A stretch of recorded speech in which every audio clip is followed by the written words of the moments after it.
And we see that kind of middle line here of activity that continues based on the consumption, as well as sort of the other piece there is utility taxes. So people pay taxes on their utility consumptions. And so that third piece is kind of the way the project adds new revenues to the city. Okay, on the cost side, our work here has been informed by previous projects. We do a lot of police and fire planning, as well as larger strategic finance projects for public agencies, as well as we had the opportunity to sit down with city staff and get their input on understanding kind of their current workload, as well as sort of what the injection of roughly 800 units of age-restricted housing would have on their services.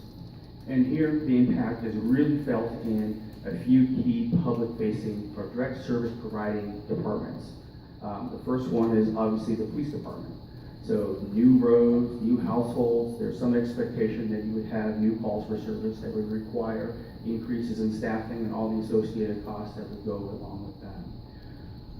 You would also then see increases in fire EMS costs, which the city is responsible for. So older community, you might expect some higher calls for services related to sort of all the things that get fun when you get older.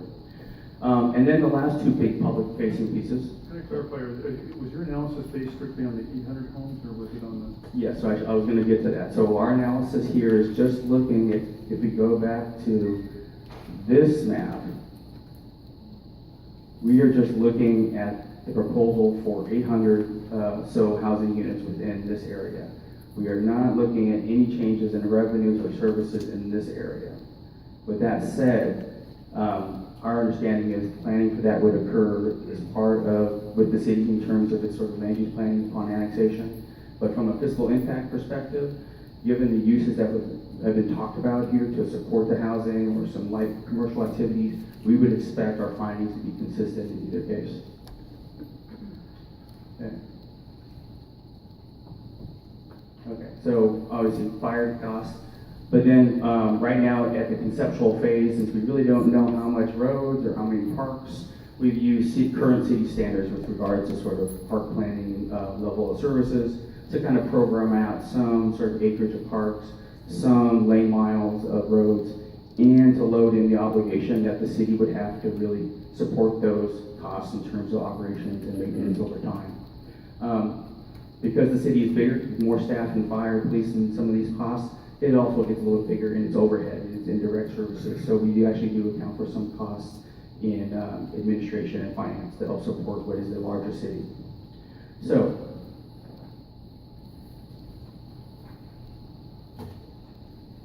when we put this all together, we come up with the conclusion here that over time, revenues will grow and outpace their service obligations. So along this axis here is our annual dollars of expectation of growth over time, both in terms of the revenues and costs. On this bar is basically our cumulative. So anytime the city runs either a surplus or deficit, it either grows or shrinks this line. In this case, we believe that the growth from incremental taxes outpaces sort of the growth in incremental sort of service cost obligations. And so, a few points to keep in mind here. Why do we see this? Because we've done plenty of analysis where we don't see this relationship. And the number one reason we see this is because the city's kind of at a place where it can really exploit economies of scale. Both through Snoqualmie Ridge 1, Snoqualmie Ridge 2, you've put in huge fixed assets with regard to city administration, city infrastructure, city police services, really scaling those things up. But you're also kind of at an inflection point, which I know you guys went through with the public safety levy, trying to figure out how to fund these things. And so really the one way that cities can really deal with some of these sort of challenges at this kind of level of scale is to try to grow out of it. Because you don't have to duplicate a lot of your fixed and direct costs. You can kind of grow a little more marginally. The idea here is you don't have to hire another city attorney, right? Maybe you don't have to hire another city manager. You have those costs already in place. So, and what happens over time? And so with this kind of development, this picture, both the costs and the revenues kind of show up contemporaneously. That you wouldn't expect to receive public service costs without actually having the revenue because the timing of the activity is together. So what happens here? with these kind of surpluses. What do cities do with them typically, right? There's really kind of three buckets of things. Many Washington cities, particularly this side, just has sort of fiscal structure, kind of structural imbalances. And so surpluses like this, right, as I said, kind of help feed that economy of scale, help you sort of deal with some of these structural challenges. The second thing they do is they can allow you to deliver higher, better, more services if you so choose. That's a direction that the community wants to go. Or what they also tend to be is they also allow us to basically to sort of provide more buffers. So in the sense that you have a revenue sort of backlog, you can maintain the service, the level of service that you're expecting without having to raise taxes. So they become a way to lower sort of burdens on existing taxpayers and residents. Thank you, Morgan. And if we have just about 2 minutes to quickly sum up, we wanted to review again what the benefits are and just make a couple of closing comments. Thank you. Okay, obviously we've talked about over the last 8 or 9 months opportunities that we could invest in city priorities such as YMCA expansion or pool expansion, a senior center, or another selected community priority. So this development will allow some of those infrastructure benefits that we can, in the annexation process and post-annexation, come up with some of those community investments. We believe this property, as we talked about, is a keystone piece of the puzzle that will allow some north, south, east, west connectivity and mobility, and hopefully improving flow traffic to I-90, connecting to North Bend Way, or Casino that way. We believe it's going to increase your pool of volunteers, right? Older people, 55 to 85, have more time to dedicate to children, grandchildren, community events. And so we believe that's going to be a huge resource for the community. Obviously, they tend to shop local. It's going to provide additional patrons for local retail businesses and professional services. It reflects, all the data that we've seen reflects that these seniors tend to shop local. So it could be very beneficial for Old Town as well as the Ridge communities. Obviously, it gives more opportunities to expand the community trail system too. Our development provides much needed age diversity and balance within the city limits. The average age for your community is very low. This will balance that out and give some additional age diversity. The population of age-restricted communities, our data is approximately 1.9 individuals per household versus the city of Snoqualmie has 2.6 right now per household. So that is going to again, reduce some of the stress on infrastructure and city services. Virtually no impact on existing play fields and ball fields, other than these folks probably want to use the golf course more. So we don't see that probably a large impact on that. Kevin just spoke about the impact on commutes. 55 to 85-year-olds probably commute less intuitively than someone in their 30s. And it gives options in the Puget Sound for parents and grandparents to live close to their children. And I think that's really important. It's something that we haven't overlooked. There just isn't a lot of senior housing availability in the valley, let alone in King County. So it's a huge demand. It's a growing demand that seniors want to live, close to their children and grandchildren. So we believe that this is a balanced, integrated idea or proposal to integrate this active adult community into yours.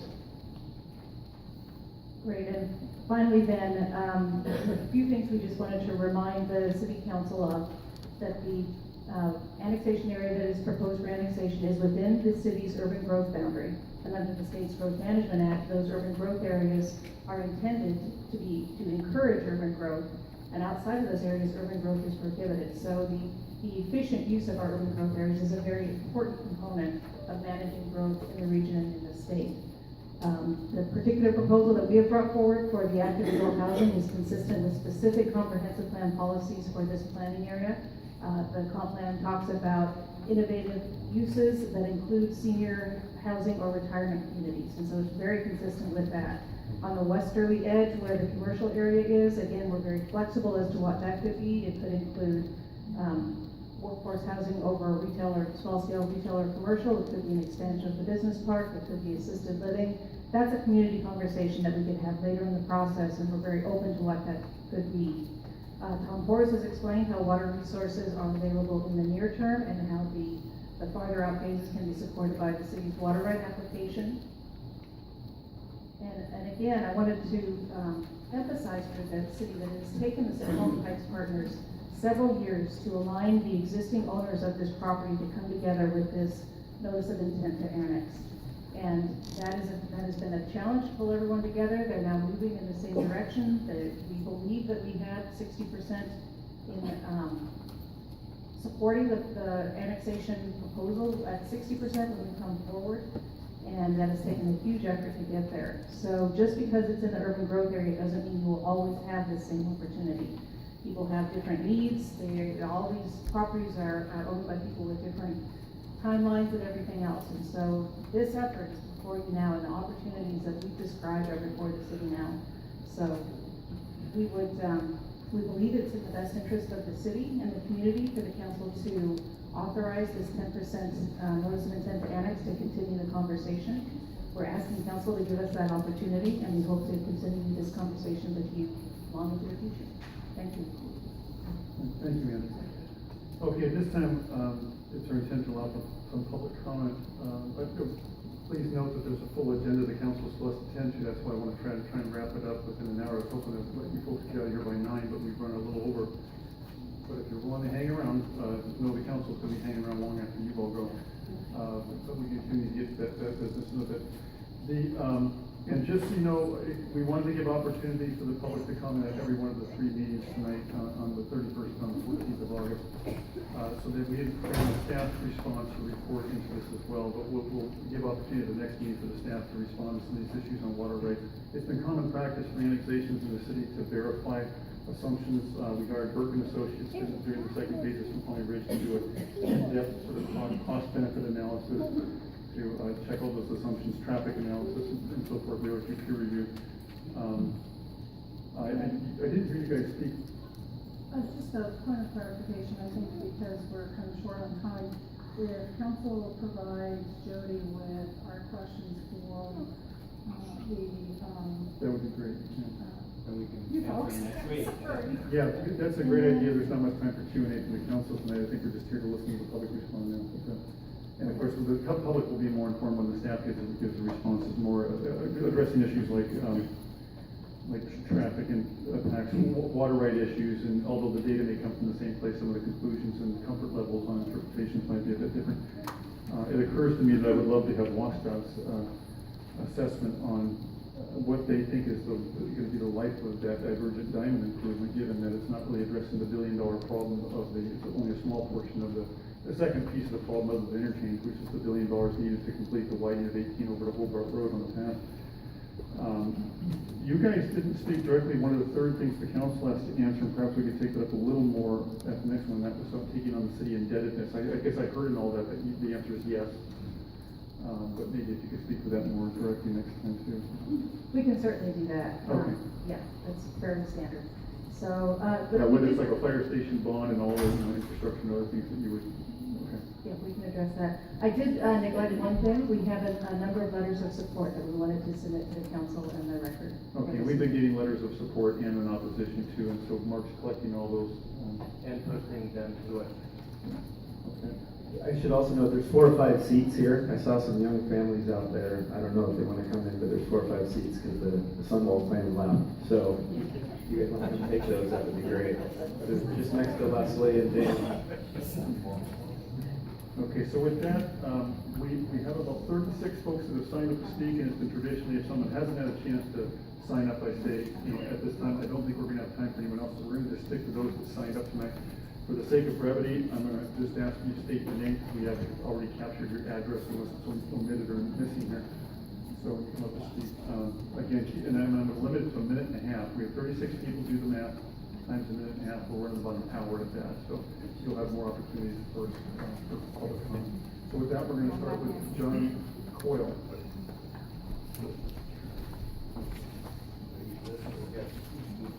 And Jody will give you a little warning with the paddles there when you're trying to run this. Okay, great. My name's John Coyle. I'm here to speak in favor, and I'm asking a favorable vote from all the city council members. I was raised by an elderly father, and he passed away when I was 13, and he drilled into me, and I'm telling you, he drilled into me, respect your elders.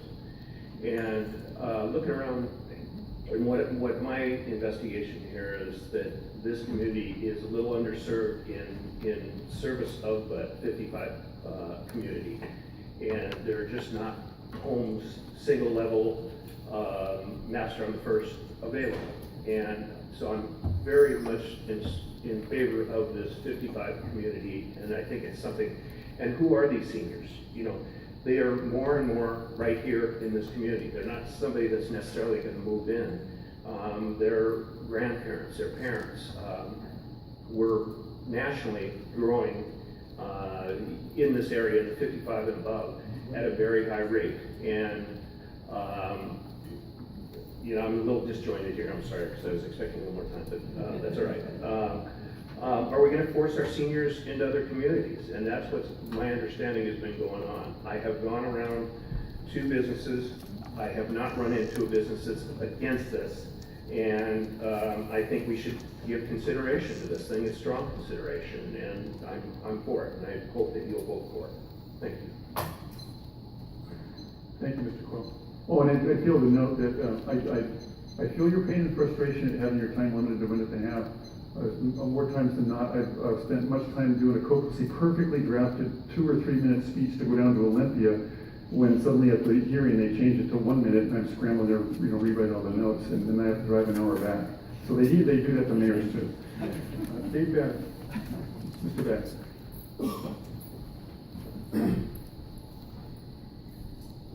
Mayor Larson, City Council, and staff. I'm here tonight to provide a personal example to you of just why assisted living and senior housing is needed not just in Snoqualmie, but in the upper Snoqualmie Valley. Most of you know my good friend Gloria McNeil.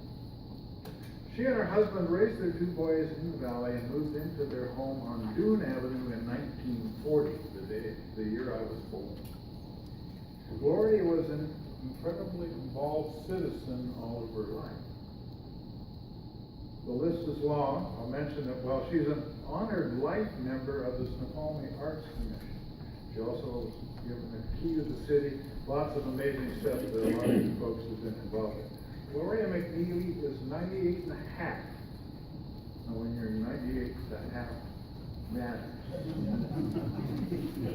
Gloria, as you know, is incredibly sharp and computer compliant, loves our valley, and has lived an amazing amount of valley history herself. 2 Christmases ago, Gloria had a medical episode that signaled to her and her family that she required assisted living. Her family did their due diligence and found, mostly due to long wait times for the facilities in the Upper Valley, a home for her at Spiritwood in Issaquah. We need an assisted living facility here in Issaquah. Thank you, Dave. And if you had pieces you couldn't, please submit the written piece you have for the record. If you couldn't get that all finished. All right, thank you. Dwayne Johnson.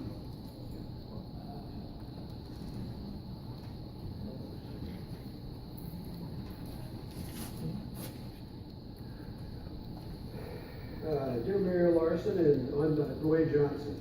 Dear Mayor Larson and City of Snoqualmie City Council members, I'm writing to you to urge you to support more senior housing options in Snoqualmie, including the Snoqualmie Hills West annexation area. We have a significant unmet need for housing designed for a range of residents.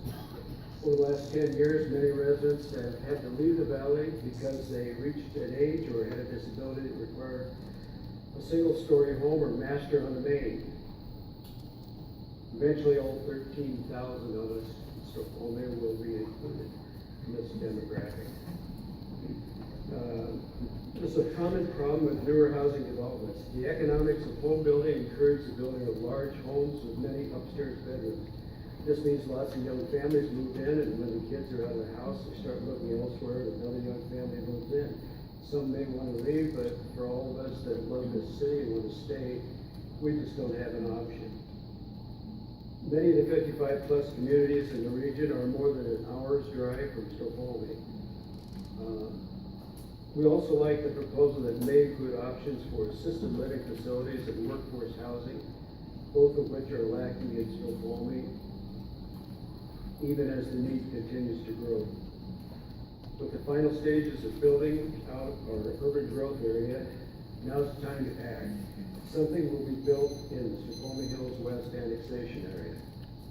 It may not provide a net benefit to residents and taxpayers as this proposal does. Thank you, Dwayne. Thank you. Dwayne, please submit the remainder of your comments to Jody if you'd like. Yes, I have 22 Pages. uh, 22 letters.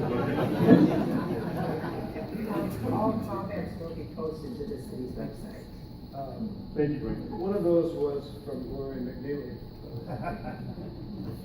Mike Vincent.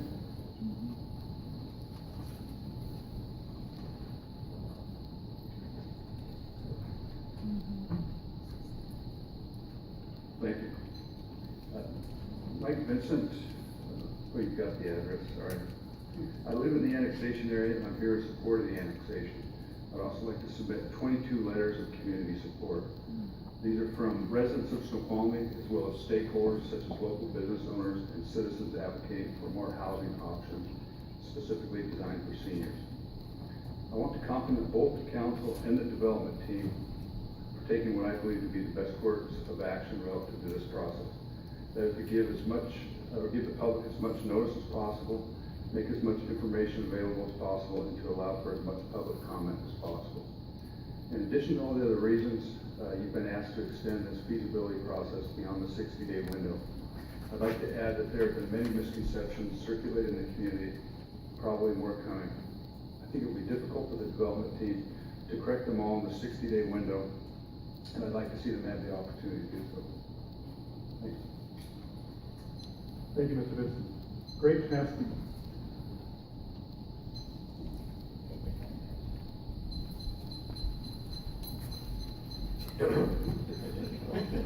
Sorry.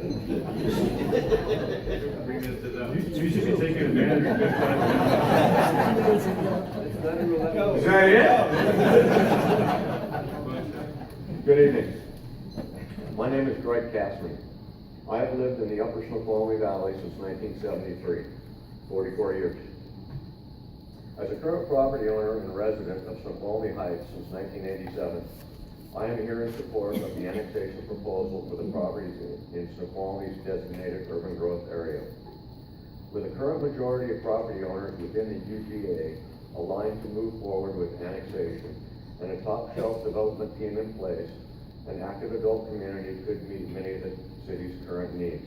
A few of them being economic benefits from future growth, senior housing, assisted living with no impact on schools, space for more retail and or commercial as desired, and it all takes place in Snoqualmie's designated urban growth area.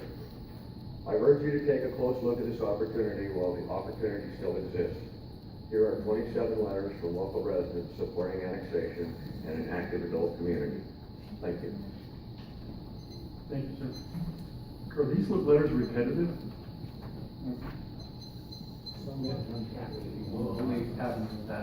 That's okay. Individual. I have a whole packet over 20 files. Jerry, I have it looks like a T for Terry was crossed out with a G, Jerry, is it also?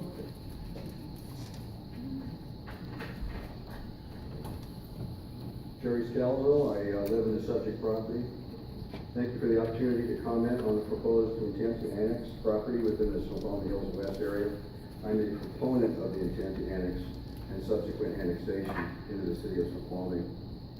In 2014, when the city of Snoqualmie was updating their comprehensive plan, it specifically identified the need for a, quote, innovative planned retirement community in the Snoqualmie Hills West potential annexation area. The proposal you'll see today is not a knee-jerk idea. We've looked at a number of different proposals over the years from prospective parties to purchase and develop this property and feel this is the appropriate time to move forward. This proposal is organic in that the property owners have come together and assembled a strong development team that you see today. I would like to compliment the team on their knowledge, experience, and professionalism. I encourage the local citizens to participate in the positive planning of growth in the Snoqualmie Hills West area and suggest people go to our website, which has been put out there, snowheightsaac.com, to find an accurate information and answers to their questions. I asked the Snoqualmie City Council members to take time to gather all the facts. I feel the city is being given an opportunity to fill in the missing pieces of their family values goals for the city, with potential for much needed affordable and senior housing. The city's tax base can grow with commercial development to provide a much needed positive revenue resource. I ask the Snoqualmie City Council members to approve this proposal. Thank you, Mr. Scott. And I have 27 letters. And one of them is from a property owner in the subject property that couldn't make it. All right, thank you. Heather Vincent.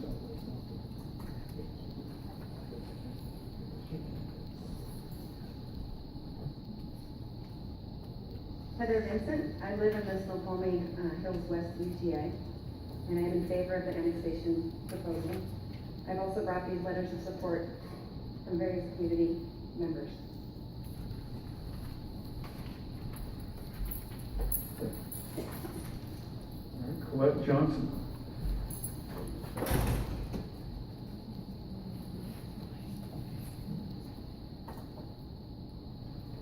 Colette Johnson. My husband and I and 18-month-old daughter moved to Snoqualmie in 1974. Snoqualmie at that time made me think of the Nebraska farming community where I grew up that also had a population of 1,200. Except back there it was corn, here it was trees. 3 years later, we purchased an acreage on the edge of town that is now called Snoqualmie Hills West and built a home. We were told that the land to the north of us was Warehouser Tree Farm and would likely stay that way. Imagine our surprise a few years later when we were awakened to the sound of bulldozers and the crack of falling trees. Little did we know then that all the logging along our property would eventually become Snoqualmie Ridge. August 16th will be 40 years since we moved into our home, and it's time for us to move on. We like to stay in the valley where we have become established and made friends, and also stay close to our kids and grandkids, but there is no retirement community close by. I'm asking you to consider annexation of the Snoqualmie Hills West area with the possibility of a 55-plus community. And I have an additional 13 letters. Thank you, Ms. Johnson. Scott, should I pay her or should I get? Scott Chigueta, thanks for your opportunity. My home is also in the annexation area. And I just wanted to echo the words of those in support of this project. And I'm also here on behalf of other property owners who depend on assisted care facilities. One in particular is a letter from Marshall Huff, who's in support of this annexation, and another letter from Joanne Carey, who actually works in healthcare. And they're both property owners in this project as well. And Marshall Huff's letter basically states that they depend on healthcare facilities, and they would like to be closer to their family in this area if this opportunity presents itself. In addition to their 2 letters, I have 14 other letters, unique letters from others that are in the community as well in support of annexation. Thank you. Thank you. Tim Lake.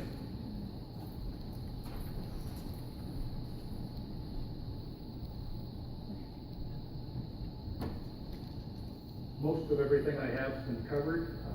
My family came to the valley in 1934 when my grandfather helped George Warehouser get back to his family after he was kidnapped. I was born here in 49, owned my property for 40 years, and I support the proposal for annexation. It will give the city of Snoqualmie development control of the property. The active secret development proposal is the best I've seen in 40 years of owning my property. Thank you. Thank you, sir. Lynn Lake. Thank you. Thank you, Mr. Wood. Hi, I'm Lynn Lake, and I follow everything he said, except I moved onto the property 38 years ago. We owned it for 40 years. I've been married to him for 40 years, and we have 4 generations here in the valley right now. We do live on the annexation area, which means that we'll be moving, and it's gonna be hard to be away from grandkids, away from my kids that all live in the valley, so I'm hoping that you do consider putting in an active retirement community so that we can stay and be with our family and enjoy the incredible things that this valley provides for us. And it's gonna be real hard to move to an area without outside, because it's home. Thank you very much for this opportunity. And yes, I do ask you to please consider this annexation. Thank you, Ms. Wood. Steve Kaplan from Maple Valley. Yes, I am. I'm a foreigner. Hi, my name's Steve Kaplan. I live in Maple Valley, and I'm in favor of the annexed property to the city of Snoqualmie with the potential of seniors development. I have children and grandchildren that live in Snoqualmie Ridge. With an increase in commercial development, it only makes sense that the 55 and over crowd would be the final element to this area. It's smaller people. Thanks. Thank you, Mr. Kaplan. Sherry Skulls.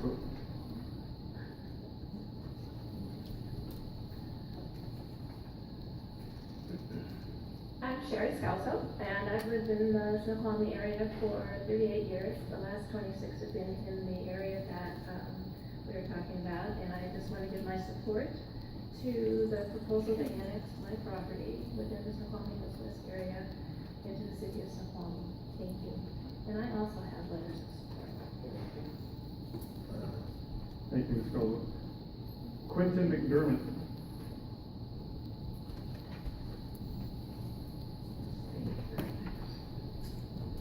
Good evening, City Council members and Mr. Mayor. Just wanted to say thank you for the opportunity to give my input. Now, my wife and I, Janelle McDermott, are here to support the Snoqualmie Hills Senior Housing Project. Now, we may be too young to live there, but we do understand how badly it's needed. Personally, I'm in the financial services industry, and many of my clients are in the transition phase of life. Finding a home designed for empty nesters in our area is extremely difficult. Now, this segment of our population is growing much faster than any other, with the exception of a few projects. There's almost no action being taken to provide for this growing demand. Now, within the next 5 years, both sets of our parents are likely to be making this transition, and Snoqualmie could be their home. So, thank you. Thank you, Mr. McDermott. Karen Rockout. Well, this is a different voice. Good evening, Mayor Larson and City Council members, and concerned citizens of Snoqualmie, and well as people from